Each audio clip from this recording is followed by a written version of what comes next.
No sé si tienen algún comentario, alguna pregunta de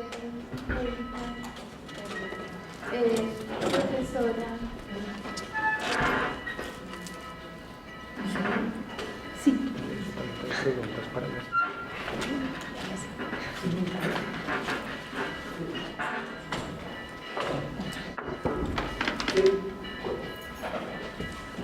Pues, entonces. Muchas gracias. Para mí ha sido una actividad muy interesante, muy rica, muy variada y muy didáctica. Yo pertenezco a la Asociación de Arquitectos de la Universidad Nacional. Es una asociación que tiene muchos años, pero que en un momento dado se perdió, digamos, es como, y estamos volviendo a reactivar. Veo que en muchas de las investigaciones y en los estudios que ustedes han hecho nombran mucho la arquitectura, los profesores, etcétera, que es muy valioso y que nosotros también estamos rescatando en un momento dado. Una de las cosas que percibo en esta actividad es la falta de divulgación. Me parece esto muy interesante, muy importante y muy poca divulgación, por una parte, pero también como poco interés también de pronto de algunas personas en enterarse, digamos, de esta actividad. Pero lo que quisiera realmente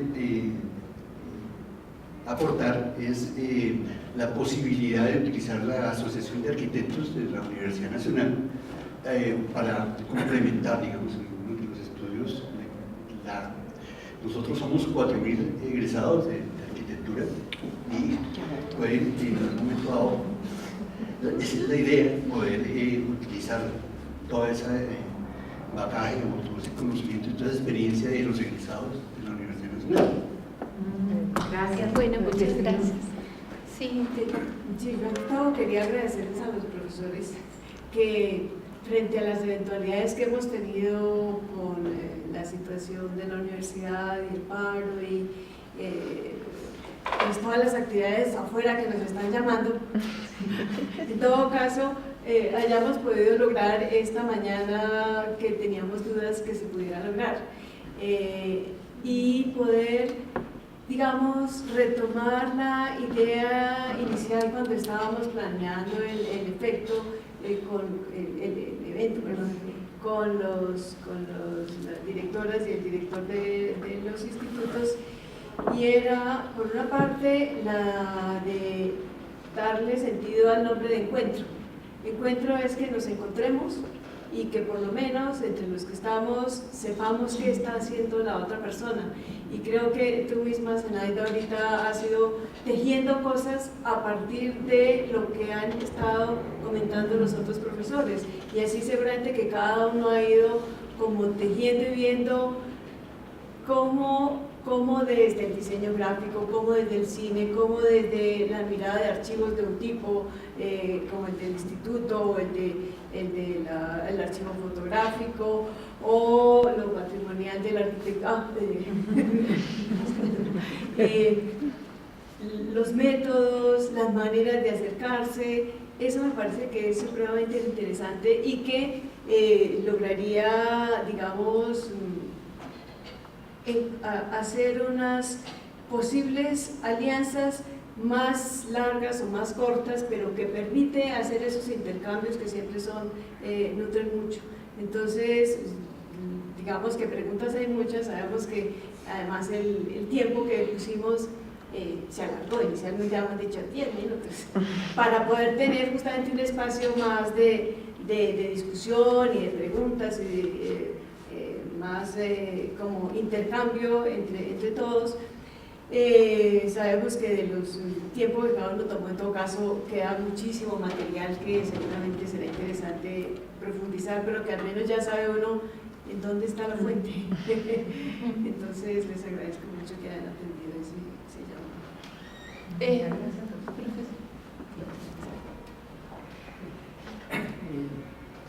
Yo estuve la semana pasada y Y bueno, me adhiero a lo que dijo el señor de arquitectura. Me gustaría colaborar y ayudar a desarrollar nuevos papers y nuevas soluciones a partir de lo que ustedes están trabajando, porque es que hay muchas, como hacen los arquitectos, muchas vistas, o como hacen los de arte también, ven desde muchas formas el mismo objeto. Entonces, de esas múltiples formas se puede establecer múltiples alternativas de colaboración con otras, no solo entre todas las líneas de trabajo de la facultad, ¿sí?, sino con otras facultades. Yo soy de economía y yo veía, eso, ¿por qué los archivos los recopian? Pues es que eso reduce costos. Entonces, esto es una línea de investigación que a lo mejor nunca no la han pensado trabajar los economistas o los administradores. O cómo se le genera un valor a esto, un valor adicional. O, por ejemplo, miraba el caso de esa fotografía que mostraba sobre esa iglesia, que me parecía que era una iglesia, ¿sí?, y yo la relacionaba con una iglesia que se conecta con algo que han trabajado unos historiadores. Se parece mucho a una iglesia que queda en la carrera séptima con la Avenida Jiménez, ¿sí?, el concepto, pero igual a esa iglesia en el mundo hay solo 3, y nosotros no sabemos el valor que tenemos acá, y eso abre otras expectativas de relacionar, no solo con los modelos económicos y de emprendimiento, sino con modelos de medicina, que es, por ejemplo, todo ese estudio que has hecho de las personas que se ven ahí, que participan, o cómo quieren que el campesino sea. A lo mejor el campesino, como queremos que sea, que salga en la foto, no es como es en realidad, y lo podemos cotejar con datos fisiológicos, ¿no? Entonces eso te abre otra puerta, ¿sí? Y a mí me gustaría colaborar en esas cosas. Y muchas gracias. Gracias. Sí. Muchas gracias. Los archivos son esencialmente la fuente principal con que trabaja la historia. Trátese de la historia del arte, trátese de la historia política, trátese de cualquier historia. Una disciplina que tiene un carácter científico. Hacer algo como criticar el trabajo historiográfico, pues esa es indudablemente meterle algo de sesgo ideológico, que es justamente lo que contamina mucho el trabajo del historiador. Yo no sé si a eso se refiere la última ponente, cuando dice que se está creando un grupo contra la patrimonialización. A eso es que conduce ese sesgo cuando se trabaja con el patrimonio, con el archivo, con las fuentes documentales. Lo que pasa es que lo primero no estaría de acuerdo. Lo del sesgo. Yo creo que parte del trabajo. ¿Tú eres historiador? Soy aficionado. Bueno, yo soy historiadora y una de las cosas que hacemos los historiadores inicialmente es hacer la crítica histórica de las fuentes con que trabajamos. O sea, no es un sesgo, sino que es inherente al mismo oficio de la historia, ¿no? Hacer la crítica de la fuente. Entonces, una de las cosas complejas con la ¿Crítica o valoración? ¿La qué? ¿Crítica o valoración?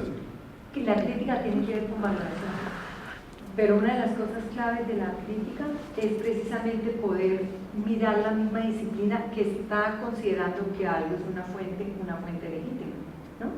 Entonces, eso es una parte. Y la otra es porque en los últimos años, pero ha sido a lo largo de todo el siglo XX, han sido las ocasiones de conmemoración oficiales las que han permitido la recuperación de archivos visuales y su reutilización.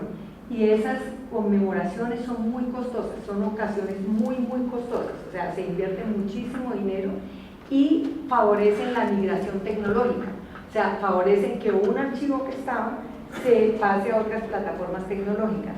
La crítica que hay, por ejemplo, en un país como el nuestro, que por constitución desde el 90 y pico tiene que dar cuenta de otros colectivos humanos, es que esas fuentes iniciales no se han ampliado suficientemente. y los dineros que se utilizan en muchas de las conmemoraciones son dineros que están de alguna manera fijando la atención en unas cosas que se consideraban patrimonio desde el siglo XIX, pero que a la luz, digamos, de los nuevos colectivos que reconocen la Constitución y las nuevas responsabilidades, tendrían que tener una injerencia y una presencia mucho más significativa en aquello que estamos patrimonializando. Entonces, el movimiento del que yo mencionaba, y hay muchos, es más dirigido contra a las patrimonializaciones oficiales que no están siendo, digamos, discutidas o consentidas con distintos colectivos humanos de cada uno de nosotros. Pero lo que vemos actualmente es justamente lo contrario.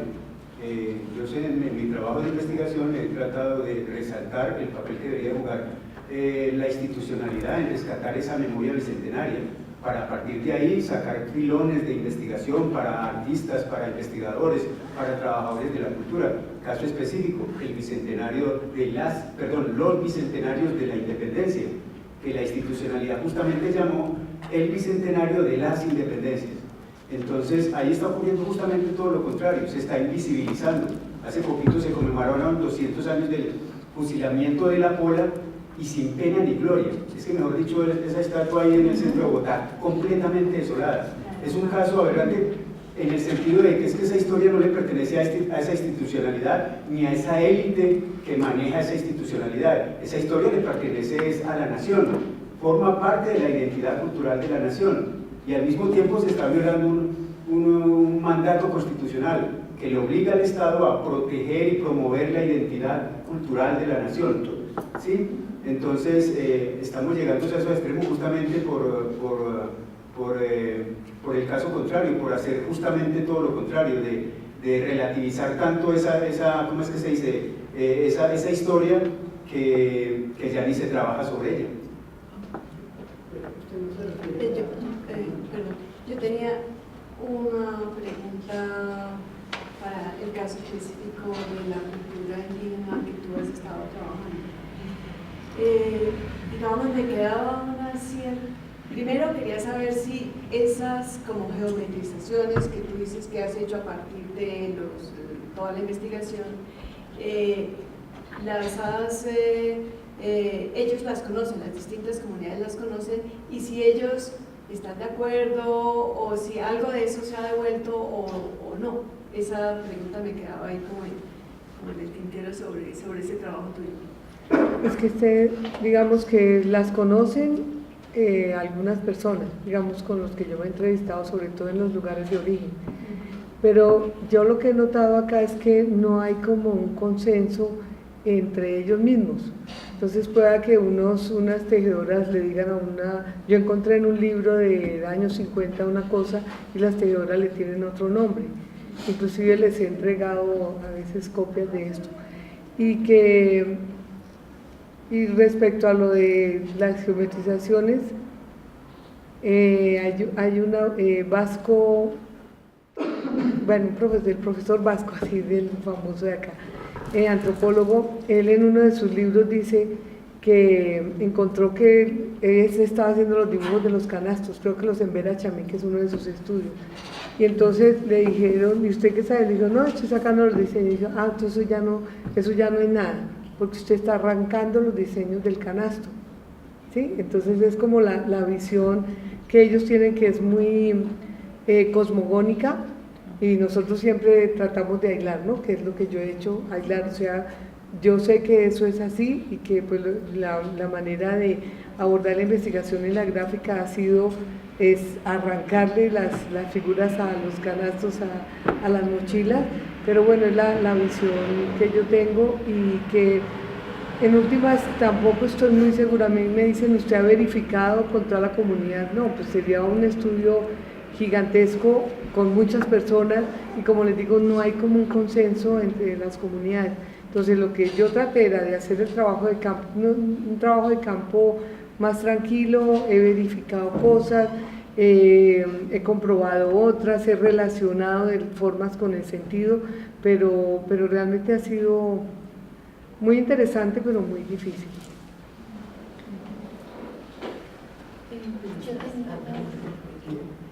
Una pregunta para ti.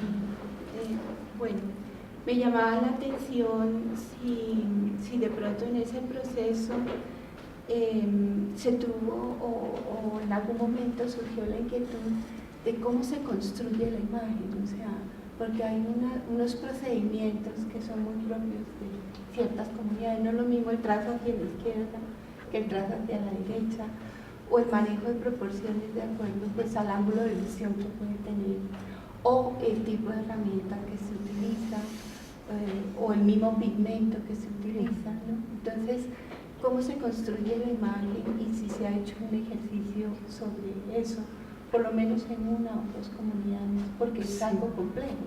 Sí, exactamente. Y después para que ya que se abstrajo ese motivo, de alguna manera desde la academia entenderlo más. Sí. Digamos que podría ser otro nicho de investigación. Sin embargo, yo me he acercado un poco a estos saberes, pero es un poco complicado. O sea, en algunos puedo hablar de simbolismo del color, en otro puedo hablar de por qué las formas toman cierta disposición en el espacio. Caso de los tejidos, que como dice Ernest Gombrich, que dice el constreñimiento de la forma de acuerdo con la técnica en que está elaborada. Entonces digamos que sí podría ser un buen nicho de investigación y trabajarlo desde otras perspectivas. En este interés a la gráfica realmente es mi interés, que a raíz del estudio de la gráfica surge todo lo de forma y sentido, que es también muy interesante en la cultura material indígena.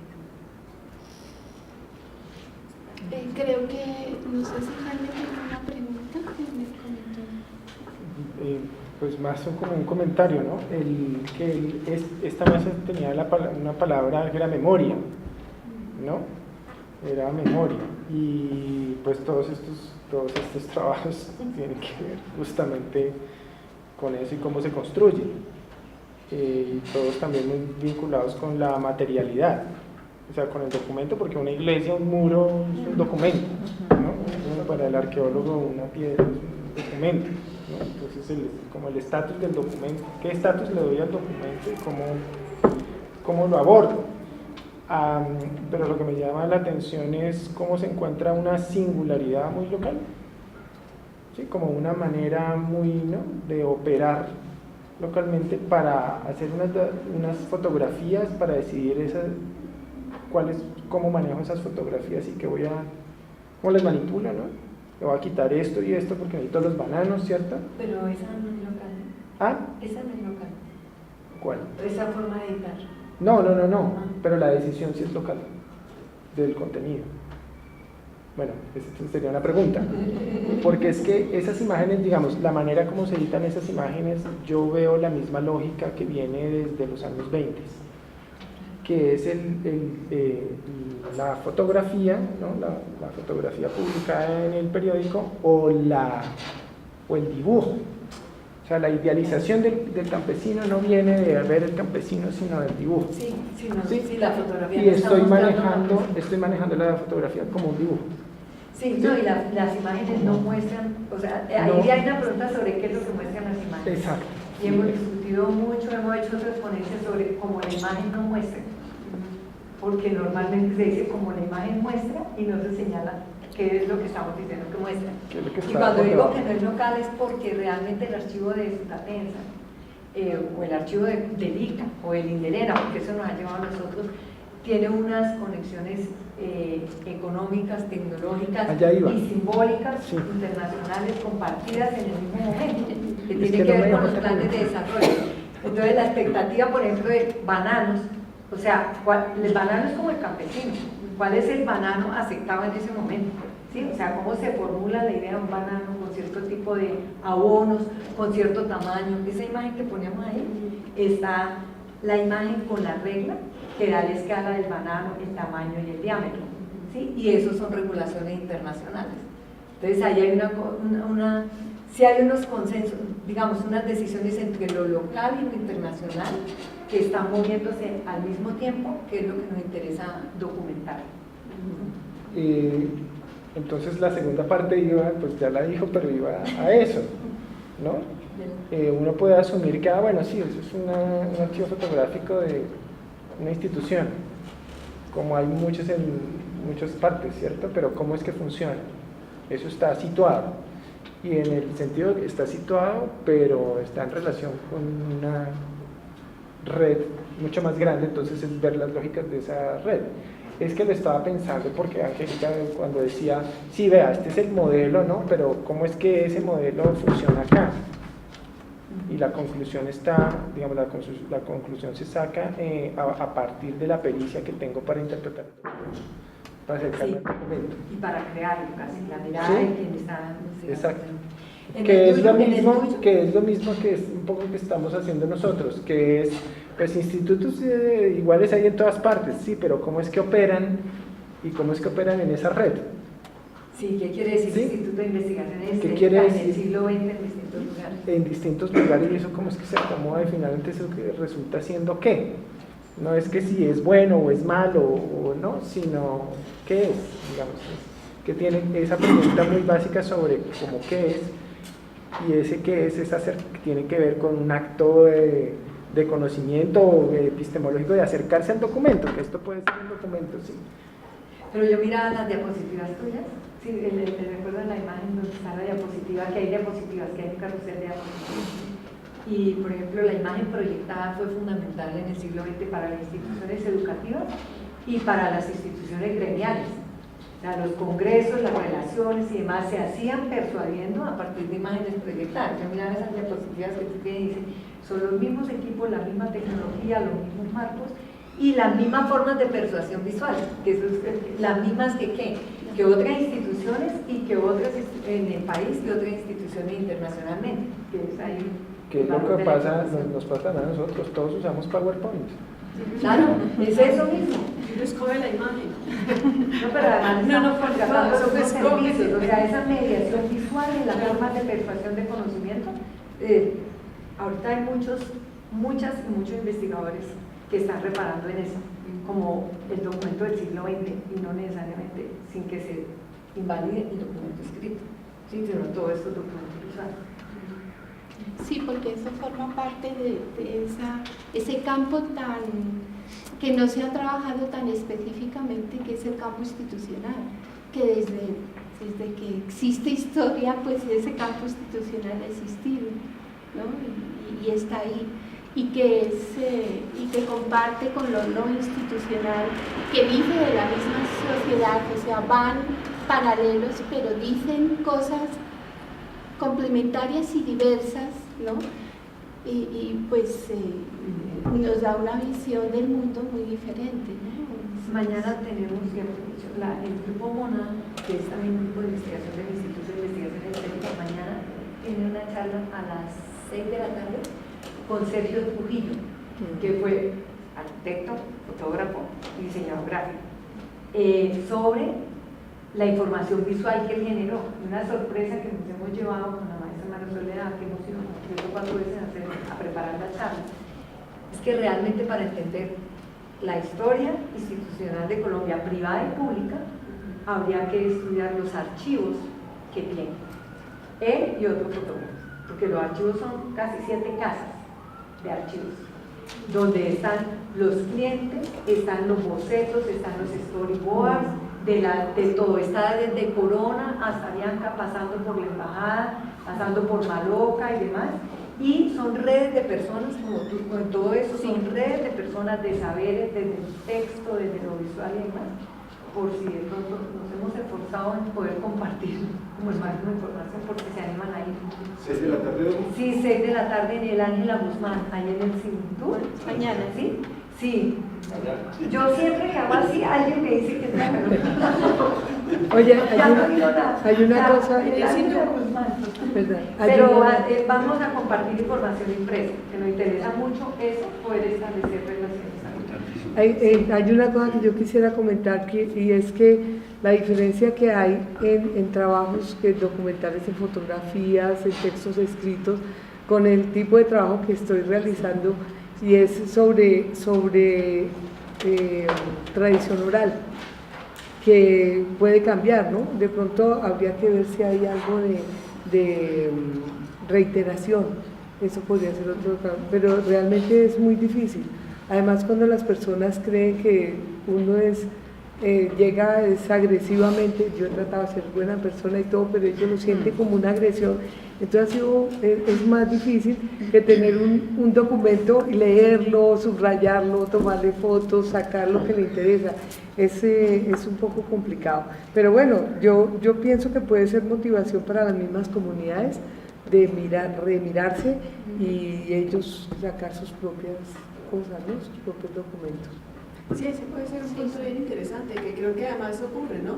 Porque como hay muchos de los ya jóvenes indígenas que estudian distintas cosas, luego vuelven a sus comunidades y revisan y de pronto hacen la crítica de lo que desde la academia se hizo, lo cual estaría muy bien porque hay un documento que se hizo originalmente, se recogió y luego ellos pueden, además porque tú miraste bastantes grupos, ¿no? Sí. Entonces cada uno puede, con base en ese documento, pues plantearse, verse y revisar las cosas. Me parece que ese es un punto interesante. A mí me parece que en ese punto es muy delicado, porque hace poco me invitaron a una charla de taitas y mamas en Santo Domingo, y una de las ancestrales, de las señoras ancestrales, hablaba de un cuento, ¿sí? y era un cuento de Hansel y Gretel, ¿sí? Mucho después de escucharlo y todo, pues básicamente era el cuento de Hansel y Gretel, y entonces uno dice, pero ¿qué pasó aquí? ¿Sí? Eso es un cuento, un enredo cultural que ella cree que se lo contaron sus abuelos, o sus abuelos lo oyeron de otra parte, y así, ¿no? Entonces ahí es muy delicado la parte oral también, y hay que... Y relativa. Sí, pero ahí pues esa apropiación de procesos y métodos, por ejemplo, la observación participativa que desde la antropología, ¿verdad?, se utiliza para inmiscuirse, observar con largo aliento, ¿no? Pues una serie de fenómenos, procesos o eventos, ¿verdad?, y que le dan... Y es muy respetuoso, pues, y para eso los antropólogos pues son, o sea, nos han brindado, dijéramos, un método que muchas veces la historia del arte, otras disciplinas, ¿verdad?, utilizan perfectamente. Dos ejemplos muy sencillos, ¿no? El infiernito. ¿Sí? El infiernito, ¿por qué le llaman el infiernito? Si es algo astrológico, claro. ¿Sí? Entonces, allá hay una estigmatización desde la colonia, sí, y que la percibimos y las aceptamos. Sí. San Agustín, ¿sí? Es un nombre de un santo, ¿no? Y San Agustín es una cosa ancestral importantísima que el simple hecho de decirle a San Agustín borra todo. Bueno, la última intervención. Queremos ir a la marcha. Pero cuando desestructuran esa imagen, esa obra, no se puede encontrar detrás un patrimonio histórico perdido, porque muchas veces el patrimonio histórico es el de los ganadores y es el que nos han enseñado, y no el de todos. ¿Sí? Entonces, haciendo ese ejercicio no se puede identificar un nuevo patrimonio perdido, porque eso ya está ocurriendo en obras de arte en Europa, donde al intentar recuperarlas se encuentran que lo que es, no es, y han pintado encima. Sí. ¿Sí? Tengo el ejemplo de las mochilas Guayú, que varios diseñadores han hecho intervenciones, o sea, las vuelven plan, de color plano, sin diseños y todo eso. Y ya los diseños tradicionales son muy pocos los que usan. Me pasó a mí que quería llevarle a alguien en el exterior una mochila con los diseños que yo he investigado y no encontré. Me tocó comprarle el básico que aprenden las niñas pequeñas, porque ellos van adaptándose a las nuevas maneras de comercializar, de los encargos, los colores y todo. Entonces sí, pues al menos lo que hemos hecho, una recolección muy juiciosa y podría seguir más adelante, ¿no? Con memoria.